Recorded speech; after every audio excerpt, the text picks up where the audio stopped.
สบายดีพ่อแม่พี่น้องที่รับชมรับฟังรายการ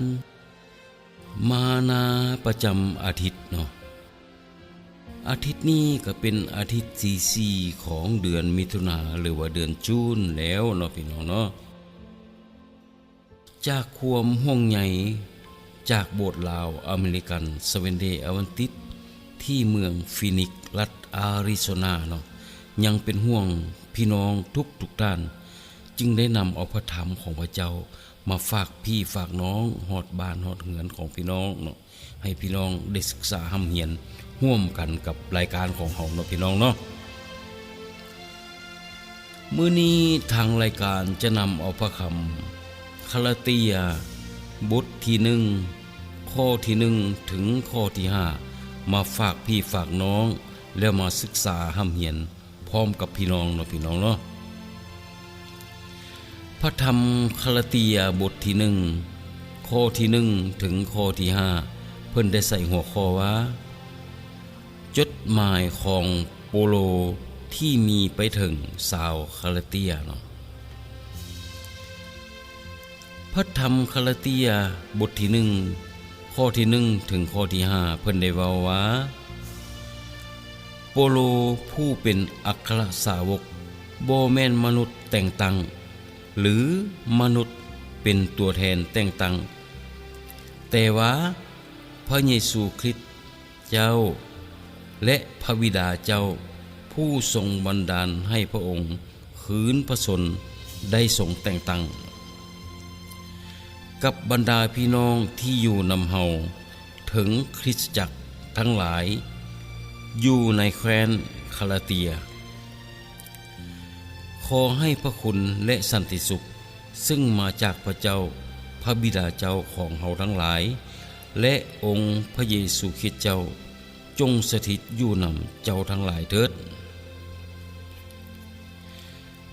เพื่อโปรดพวกเฮาให้พ้นจากยุคอันชั่วช้าในปัจจุบันนี้พระคริสต์ได้สละพระองค์เองแทนการบาปของพวกเฮาตามนำพระทัยของพระเจ้าคือพระบิดาเจ้าของพวกเฮา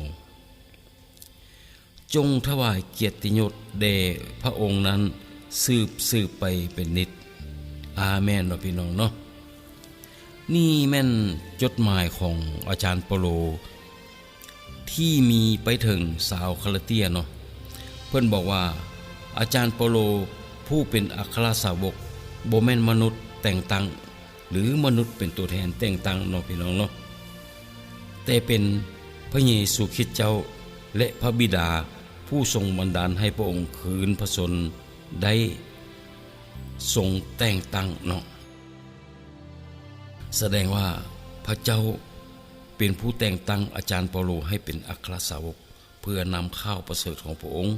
ถึงชาวคาลาเตียและถึงพี่น้องทั่วโลกให้ได้เข้ามารู้จักกับองค์พระเยซูคริสต์เจ้าเพื่อให้ทุกคนที่เชื่อและไว้วางใจในพระองค์นั้นจะมีความรอดนะพี่น้องเนาะและในข้อที่4เพิ่นได้ว่าเพื่อโปรดพวกเฮาให้พ้นจากยุคอันชั่วช้าในปัจจุบันนี้พระคริสต์ได้สละพระองค์เองแทนการบาปของพวกเฮาตามน้ำพระทัยของพระเจ้าคือพระบิดาเจ้าของพวกเฮาพระบิดา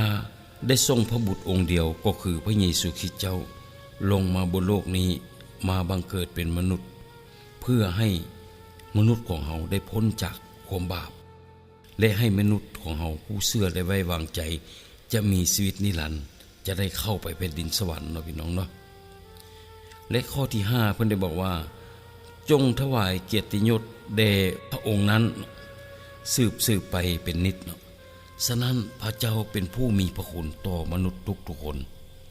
ผู้ที่เชื่อและไว้วางใจในพระองค์ผู้ที่ทำตามพระบัญญัติของพระองค์นั้นจะได้มีความพ้นจะได้มีความรอดฉะนั้นทางรายการของเราอยากให้พ่อแม่พี่น้องผู้ที่ได้ยินได้ฟังข่าวประเสริฐแล้วจงศึกษาหำเหียนจงเข้าไปหาโบสถ์ที่อยู่ใกล้บ้านของท่านเพื่อจะได้ศึกษาพระคำของพระเจ้าเพื่อจะได้รู้จักองค์พระเยซูคริสต์เจ้า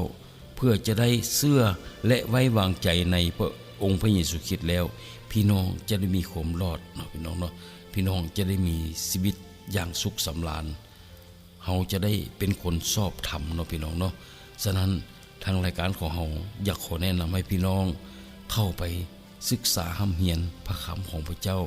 กฎบัญญัติของพระเจ้าเนาะพี่น้องเนาะเพื่อให้พี่น้องจะได้มีความชอบธรรมเฮาจะได้เป็นผู้ปราศจากความผิดบาปเนาะพี่น้องเนาะ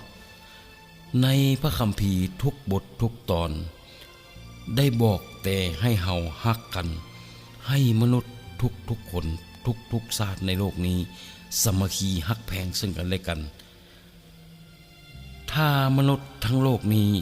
รู้จักความฮักของพระเจ้าและมีความฮักเหมือนดังพระเจ้าโลกเฮาจะบ่มีศึกสงครามจะบ่มีการฆ่าฟันลันแทงกันจะบ่มีการลักศกจกหอจะบ่มีการลิ้นสู่เมียเพิ่นจะบ่ผิดศีลธรรมทางเพศเนาะพี่น้องทุกท่านจะเป็นคนชอบธรรมโลกนี้ก็จะมีแต่ความขาวสะอาดเนาะพี่น้องเนาะจะมีแต่ความสันติสุขมาฮอดนี้ขน้อยผู้จัดทำรายการจะขอนำรายการนี้อำลาพี่น้องไปก่อนอาทิตย์หน้าเฮาก็มาพบกันเหมือนเดิมขอให้พี่น้องจงกดติดตามรายการของเฮาอยู่ในช่องลาวบ้านนาเนาะพี่น้องเนาะแล้วพี่น้องจะได้ศึกษาห้ำเฮียนพระคำของพระเจ้าด้วยกันเนาะขอให้พระเจ้าอวยพรพี่น้องทุกคนเนาะเอเมนขอให้พี่น้องจงได้รับพระพร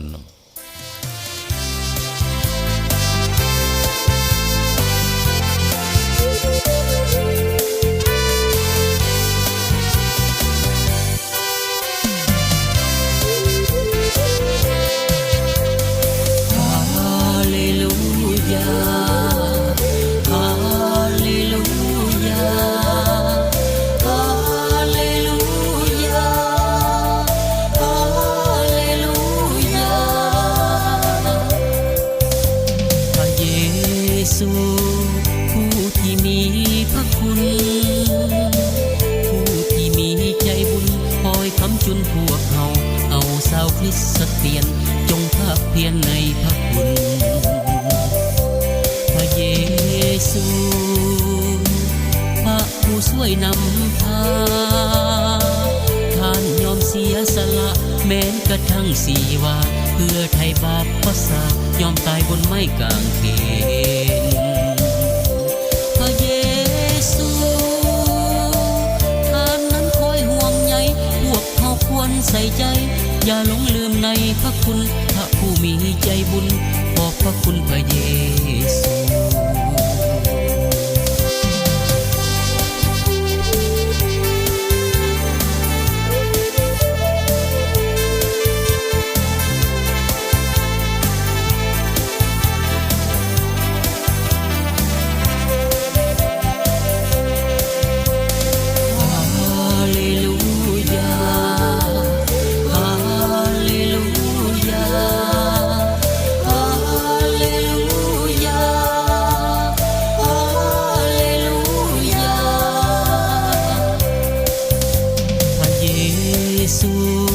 ผู้ที่มีพระคุณผู้ที่มีใจบุญคอยค้ำจุนพวกเฮาเอาชาวคริสเตียนจงภาคเพียรในพระคุณพระเยซูพระผู้ช่วยนำพาท่านยอมเสียสละแม้กระทั่งสีวาเพื่อไถ่บาปประสายอมตายบนไม้กางเขน